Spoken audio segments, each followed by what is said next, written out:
اعوذ باللہ من الشیطان الرجیم بسم اللہ الرحمن الرحیم ڈیئر 8th کلاس اسٹوڈنٹس، جیسے کہ آپ لوگوں کو پتہ ہے ہم جو چیپٹر پڑھ رہے ہیں آج وہ ہے اسٹارز اینڈ پلینٹس۔ کل ہم نے پڑھا تھا پلینٹ ارتھ، پرتھوی جس کو بولتے ہیں۔ اسی پلینٹ ارتھ کو ہم آج بھی آگے کنٹینیو کر رہے ہیں۔ آج جو ہمارا ٹاپک ہے وہ ہے چینج آف سیزنز۔ زمین پہ چینج آف سیزنز، ارتھ پہ چینج آف سیزنز کیسے ہوتا ہے۔ یہ جو چینج آف سیزنز جو زمین پہ ہوتی ہے، چینج آف سیزنز، یہ فالوئنگ یہ ریزن کی وجہ سے ہوتا ہے۔ پہلا ہے یہ جو axis of rotation of the earth ہے، یہ ٹلٹڈ ہوتا ہے at the angle of 231 half degree with vertical. اور دوسرا ریزن ہے the earth is not always at the same distance from the sun on account of it slightly elliptical orbit around the sun. جو زمین کی جو distance from the سن ہے، یہ چونکہ due to this slight elliptical orbit around the sun یہ change ہوتی رہتی ہے۔ فگر پوائنٹ 15.10 اور 15.11 آپ غور سے دیکھو، یہاں پہ آپ یہ دیکھیں گے کہ یہ جو tilted Axis rotation of earth جو ہے نا، یہ ہمیشہ سیم ڈائریکشن میں ہوتی ہیں۔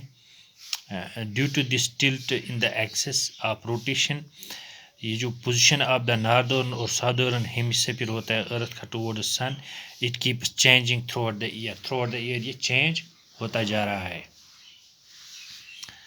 When the northern hemisphere is tilted towards the sun, we experience summer. جب ناردرن ہیمیسفیئر جو ہے نا، یہ ناردرن ہیمیسفیئر جب یہ آفتاب کی طرف ہوتا ہے تو ہم بولتے ہیں کہ سمر ہے، we experience summer, whereas the people in the southern hemisphere experience winter، اور یہاں پہ ونٹر ہوتا ہے۔ Similarly, autumn and spring occur when the earth is between these two extreme positions in its orbit۔ اسی طرح سمر اور آٹم بھی یا سپرنگ، اس لیے آٹم اور سپرنگ بھی سیزن جو ہے نا زمین پہ وہ بھی اسی طرح ہوتا ہے کہ جب یہ دو ایکسٹریم پوزیشنز جو ہے نا آربٹ میں، due to these when earth is between these two extreme positions, ان دو ایکسٹریم پوزیشنز کے درمیان جب ارتھ آتی ہے تو آٹم اور اسی طرح سپرنگ بن جاتا ہے۔ آن جون 21، ہر سال جون 21 کو کیا ہوتا ہے، the earth is farthest from the sun in the southern hemisphere. Southern hemisphere میں ارتھ بہت دور ہوتی ہے سن سے، but nearest in the northern hemisphere, اور ناردرن ہیمیسفیئر میں بالکل ہی نیئر ہوتا ہے، نزدیک ہوتا ہے۔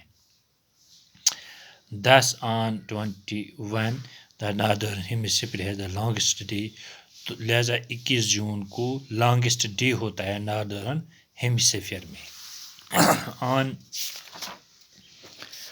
ڈسمبر 22 اور 22 دسمبر کو یہ ریورس ہو جاتا ہے، دیٹ از ناردرن ہیمیسفیئر میں شارٹر ڈے ہوتے ہیں اور سدرن ہیمیسفیئر میں لانگسٹ ڈے ہوتے ہیں۔ اسی طرح 21 مارچ اور 23 سپتمبر کو کیا ہوتا ہے، ڈے اینڈ نائٹ برابر ہوتے ہیں دونوں سے ہیمیسفیئر میں، ناردرن اور ساؤدرن ہیمیسفیئر میں۔ Due to this change in the length of days, the amount of heat and light received by the earth changes due to this change۔ یہ جو length of the days ہوتی ہے، due to یہ جو length of change the length of the days ہوتی ہے، اس سے کیا ہوتا ہے، ہیٹ اینڈ لائٹ جو زمین ریسیو کرتا ہے یہ ہر دن چینج ہوتی رہتی ہے۔ This in turn gives right to seasons، اسی سے سیزنز بنتے ہیں، such as winter، spring، summer and autumn، یہ سیزنز اس طرح بنتے ہیں۔ تو یہ تھا چینج آف سیزنز کے بارے میں۔ یہاں پہ یہ ڈیز آپ نوٹ کر کے رکھو، 21 مارچ اور 23 سپتمبر کو کیا ہوتا ہے، days and nights are equal in both the hemisphere, northern hemisphere, southern hemisphere. اور دسمبر 22 میں کیا ہوتا ہے، ناردرن ہیمیسفیئر میں شارٹسٹ ڈے ہوتا ہے۔ اور اسی طرح 21 جون کو ناردرن ہیمیسفیئر میں لانگسٹ ڈے ہوتا ہے. یہ ڈیٹس یاد رکھنے یہ بہت ضروری ہے. یہ آتا ہے اس میں آبجیکٹیوز میں آتا ہے، تو یہ ہمیں یہ یاد رکھنا چاہیے. تو یہ تھا چینج آف سیزنز ارتھ پرتھوی پلانٹ کے بارے میں. انشاءاللہ آج اتنا ہی، کل اس کے آگے پڑھیں گے. تب تک کے لیے گڈ بائے.